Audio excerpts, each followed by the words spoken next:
Hi, this is Mark from LongIslandWatch.com. Welcome to 2023. We are kicking the year off in a great way. The Islander Bayport is back. I released the Bayport back in 2022. It was actually the first named watch that we did, followed by the Southhold and then a whole slew of others, probably at least a dozen named models by now. Bayport is a 40 millimeter diver. One colorway in particular really sang with people, that gray. The gray is back. The root beer, which also sold out, is back. Little changes you'll see, very subtle. And then the black, the blue, and the green, I phased out. I got rid of those over the holiday season of 2022. And we have three awesome new colors for you to check out. I think you're gonna really dig them on my own wrist. Just showed you no date. I'm still wearing my Spinnaker collab. I already have 2 more collabs in the works for Spinnaker in 2023, so that's gonna be a lot of fun. And on the other wrist, the Northport finally came back into stock. Actually, it came back in Christmas Eve. We received about 175 pieces, I believe, and definitely by the time you're seeing this, they're all sold out. We're down to, I think we're down to almost single digits at this point when I'm filming this, but by the time you see it, they'll probably all be gone. So that's it. Let's see 2 older Bayports and then 3 newer Bayports. So this is one of the original Bayports not being manufactured anymore. I wanted to bring it up though because it's fully deplastic and you can see it. This is the blue dial model.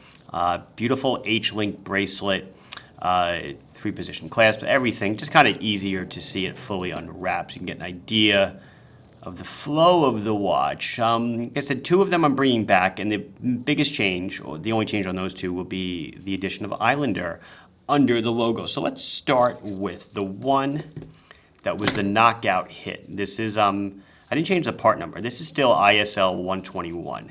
This is the gray dial Bayport, or the Grayport, as I affectionately call it. We're off a little bit on the clicks. There we go. The Grayport. So it is, let's get right into it, and then we'll talk more about the rest of the good stuff. 40 millimeters in diameter, 13.5 thick to a flat sapphire crystal, 48 millimeters on the lug tip to lug tip. You will notice, like I showed you on the blue model, it is an H-link bracelet, so it has negative end links, or female end link, so it bends in to hug your wrist very cozily. I told you it's anti-reflective sapphire on the inside. Embossed Islander caseback with the lighthouse design. Looks really, really cool. It is a 20 millimeter lug. The bracelets for these are kind of custom for the watch head, so no like SKX and all the stuff, aftermarket bracelets will not fit. You get this, or you can change it to a strap, obviously, if you want. Because there's 20 millimeters, solid end link, solid links sized with screws, of course, 3-position micro adjust clasp. I just showed it to you on the other guy. What else? 172 grams on the bracelet, 200 meters of water resistance, screw down crown, NH35 movement, color matched date wheel at the 3. Like I said, the gray dial with this matte ceramic bezel insert was the runaway. Sold out in, I think, days. So I brought it back, again, with the addition of Islander text under the logo. Beautiful gunmetal hands, slight blue accent on the second hand, and the 200 meters. I'll bring it in nice and close for you. You can get cozy with it if you wish. Beautiful brushing and polishing on the case. It is a signed crown. They're all $325. The Bayports have gone up a little bit in price from $299 to $325.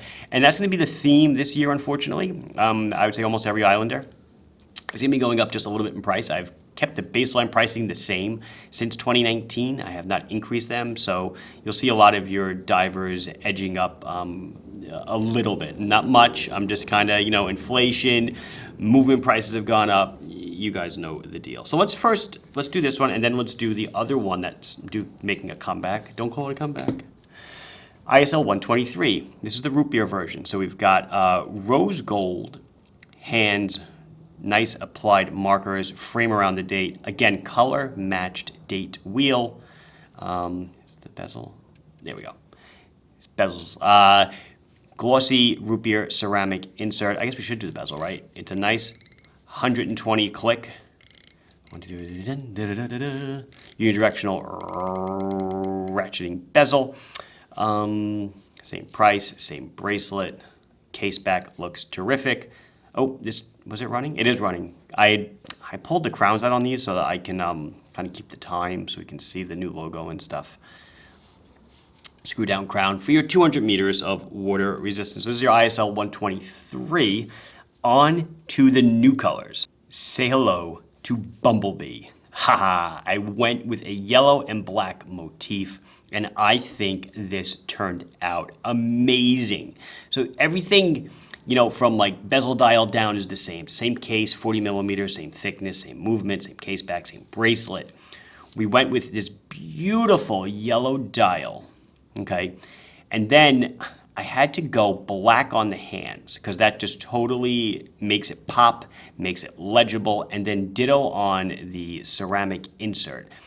Black insert with yellow writing. And we'll do Lume at the end. You'll see what glows, what doesn't glow, etc. Again, on the color matched date, but this time obviously it's color matched to the point of yellow wheel, black writing. Looks awesome. A little bit of a red pop on the second hand, matching the 200 meter on the dial.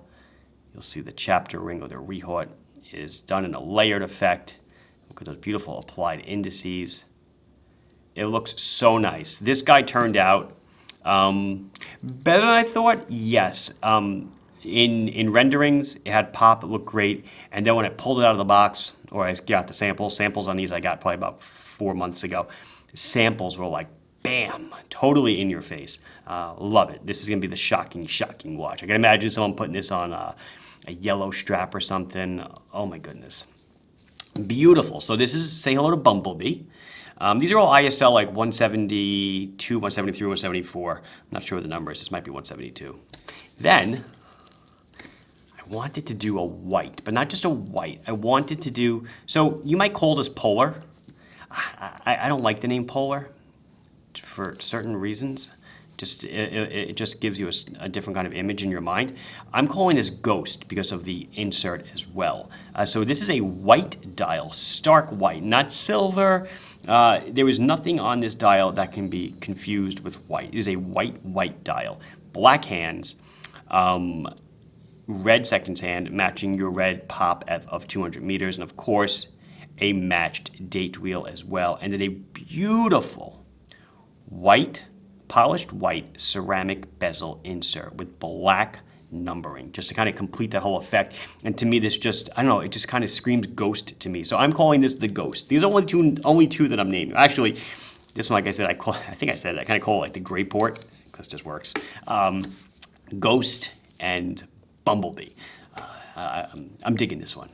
Which one do I like more? I don't know, but I do like this one. It's different. The white dial divers are not very common, but I would say that this is done in such an all-white motif that it really sets it apart from a lot of others that are out there. And that brings me to the last one, which I will admit I took a little bit of a risk on color-wise. I guess crown's out. Yeah, let me pull it back a bit.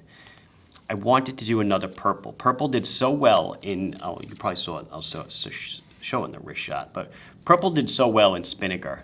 I am making a bunch more purple watches, but here is one of the other ones. This is the purple Bayport. We've gone with yellow gold, hands and markers, a little pop of yellow on the second hand, and the 200 meter writing on the dial and the frame around the date. Color matched, of course, I guess I never did change the date for you, did I? A purple date wheel, and white writing. The bezel on this is a glossy ceramic as well.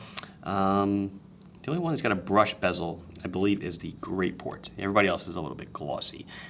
But you can see that nice purple coming through. 40 millimeters, perfect size for so many different wrist sizes. Let's see, let's try one on. So here's that ghost on my 6.5, 6.75 inch wrist. Plenty of room for you to size it, lots of space. Use the micro adjust to tune it in just to the right size, but it looks wonderful, feels great. Love the color. White is just so different. But again, all these colors I think really have something to offer to a variety of people. Maybe yellow is too shocking, so maybe more of a white, or maybe you want purple to and I'll maybe match a new pair of shoes or something. But this looks really, really good. Let's go to Lume. So I'm going to do them each in turn. Here is the purple one. Looks good. Everything glows terrific. Gray. Bayport is looking good as well. Easy to see everything, tell the time, read it, etc. Root beer. Ditto. So far, guys, everything is looking fantastic. I don't plan on anything failing, but that looks good as well. So here is the white. I did want to show you this because on the white one, the ceramic, it is Lume, but it's black Lume, so it does not come through as well, of course, so you really can barely make it out. Telling the time, not a problem. Again, though, black Lume on the bezel insert does not show itself very, very well. I can kind of see it faintly glowing here, but just barely. And then the last one here is yellow. Yellow also suffers from the same thing that black does because it's yellow paint. It does not glow the greatest. You see that the hands and the markers maintain their legibility, but they're not going to be as bright as, say, the gray model, which is more of like a real true C3, or even the root beer model. Something I totally wanted to mention earlier in the video, but I kind of forgot. So one of the only complaint I got from customers, and this is literally the only complaint I got about this watch, is that the lume on the hands died before the markers did. And I proudly let the manufacturer know, we discussed it, and on these new ones, we've went through a bunch of samples, and the hands now are lumed just about as good as the markers are, so you should not see the hands lume dying before the markers. That was something that I definitely took back and tried to do a product improvement on it, and I'm pretty sure we were successful. Let's get the whole family in here, and that's gonna do it. Yeah, there you go. This has been Mark from LongIslandWatch.com, showing you the five Bayports, 2 new, 2 existing, 3 new. Please like the video if you enjoyed it. Subscribe to the channel if you have not done so. Questions, comments, concerns, anything else you want to share, feel free to put it down below and I'll address it as soon as I can. Thank you very much for watching. Bye-bye.